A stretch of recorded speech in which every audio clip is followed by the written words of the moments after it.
Okay, and I am back for part 8.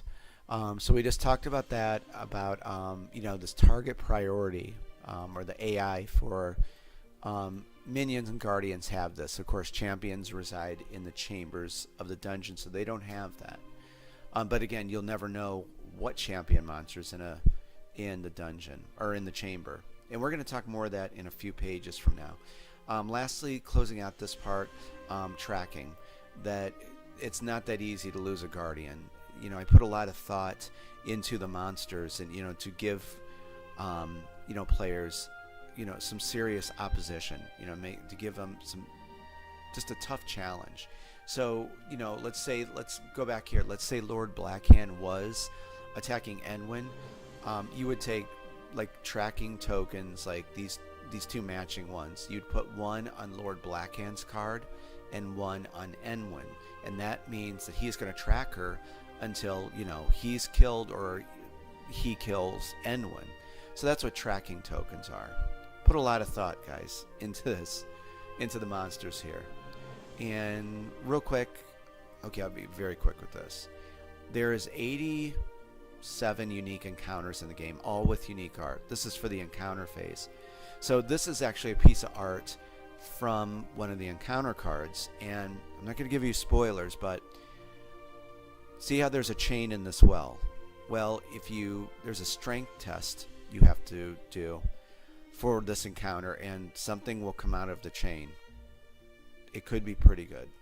I'm not going to say what's in that well, but I think you'll enjoy that. Lastly, okay, well, yeah, we're going to actually close out the Guardians here. So this is, remember when we were talking about the patrol route? So we're going to use Banevic here, and this will, if you remember from the last video, this will really hit it home. Guardians move by quadrants. The minions move by squares. Well, Guardians make big movement. They move by quadrants. Excuse me. So this is the patrol route die. And remember, there's the 4 colors and the 4 lines that are networked throughout the dungeon. So like in this example, Banevic has a movement of 2 quadrants. So, he'll move 2 quadrants, right? Well, like say the die is rolled, it's blue. So Banevic will move along the patrol route to the next quadrant, to the spawn point, or the skull pile. So down in this example, see here's the blue line right here. So Banevic moved up, and then he had 1 movement left, so he rolled the patrol route die again, and he moved on the green, so he would be going this way. I think he'd be going to the siege tile. So that's kind of what the patrol route system is. So if you picture that, that's why this is kind of like of what I've always wanted, a living dungeon experience where monsters, you're never going to know where these monsters are going to go, guys. It's always going to keep you guessing and adapting, your strategy and your tactics on the fly and your planning. Again, it's probably one of the biggest things I was proud of to do for people, to give them a system like this to really, challenge them and something they'll really enjoy. This is just some art. This is actually from the Avalon map, the Cavern of Lost Souls, and that's a dungeon board in the game. And up here, so this is where we get into the combat, and this was the combat section. Took a while. It took a while to write this, and definitely to put it together.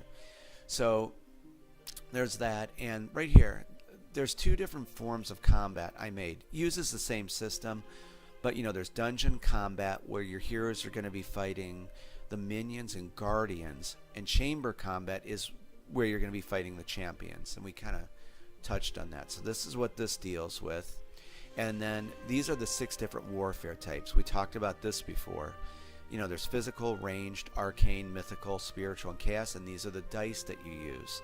D12 and D6, of course, in these colors. So that's what that is.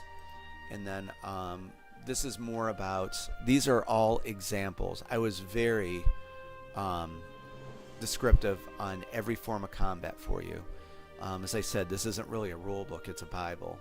It's very, I explained everything in great detail. So this talks about the hierarchy of monsters here. Freddy Lopez's art again, Skeleton Warrior. And the combat chart, there's 3 phases in combat, and we'll touch on this really, really quick. that if you notice, see the warfare types here? Every single monster that your heroes run into, every monster, every creature, guardian, minion, champion, are going to be versed in 3 of the 6 warfare types. Okay? So that's why one of the things that I wanted to accomplish with this game was true party building, where you really have to, build parties of heroes together to take out monsters. Definitely the guardians. You simply cannot beat a guardian with one hero. If you do, you're very lucky. But you have to build a good team of heroes to take out definitely high-level guardians. We go on. These are more examples here. This is Enwin fighting Shadow Dweller.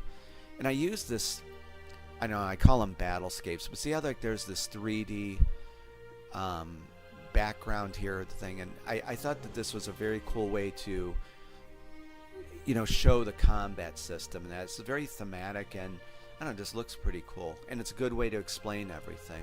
I was very, very thorough in the combat section, as you can see. So this talks about fighting just a minion, and then we get into rallying heroes, examples of that, like where Maheliak and Jorah here are fighting a keeper of the faith. And this is, I think we talked about him before. He's part of the evil religious cult known as the Faith. So example, he's the keeper of the faith is strong in arcane, spiritual, and chaos warfare. There's his monster card. And it goes into examples of with these battle tokens of where, who's going to attack with what weapon and in what phase. And these are the warfare tokens here. So every round, these are shuffled up. So you'll never know what phase these will show up in. And you always want the warfare types that your heroes are strong in to come up first, so you can kill off, that monster quick, so he doesn't do damage to you. It's a very fun, unique, innovative combat system, I think. Lastly, this touches on fighting a guardian. This is Magnus. He is the toughest monster in the game. And so this shows 3 heroes. You're allowed 3 heroes. And this is exactly what you want, like that true party building to take down a high-level guardian like this. If one single hero was up against him, he could probably kill him within 2 turns. So, and that's what I wanted to bring to this game again, just, something cool like that. That's what these games are, and I think a lot of them are lacking in, are heroes joining together to take down huge monsters like this. So, that's that. And then we're going to get into more examples of the heroes here, with how they're assigning the battle tokens to what they're going to attack with. This is another guardian in the game, Nefarion.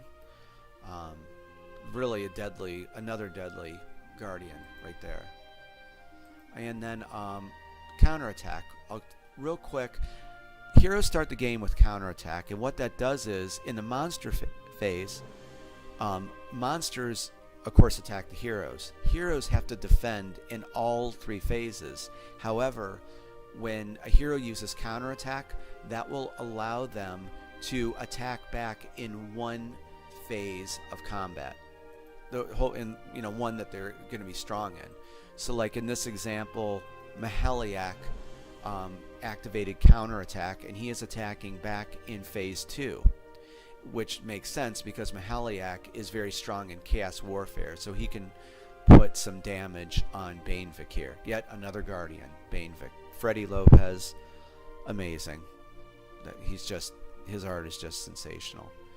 And then last, we're going to close out with Line of Sight, and again, this 3D battlescapes, as I call them. Minions and guardians have a range of 4 squares around them that they can see. And I did a nice little example here of a 3D thing of what a monster can see. See how they can, all the green O's mean this monster can see there. Red X's mean it cannot see. So that's that. So guys, I'm going to get back to work here. We're finishing up the rulebook, and this thing is done. I'm going to be back in probably 4 or 5 days with the next video, and you have a lot to look forward to. It's going to be a lot of fun stuff next time. So I hope everyone has a great weekend, a great day whenever you're seeing this, and I will talk to you soon. Bye-bye.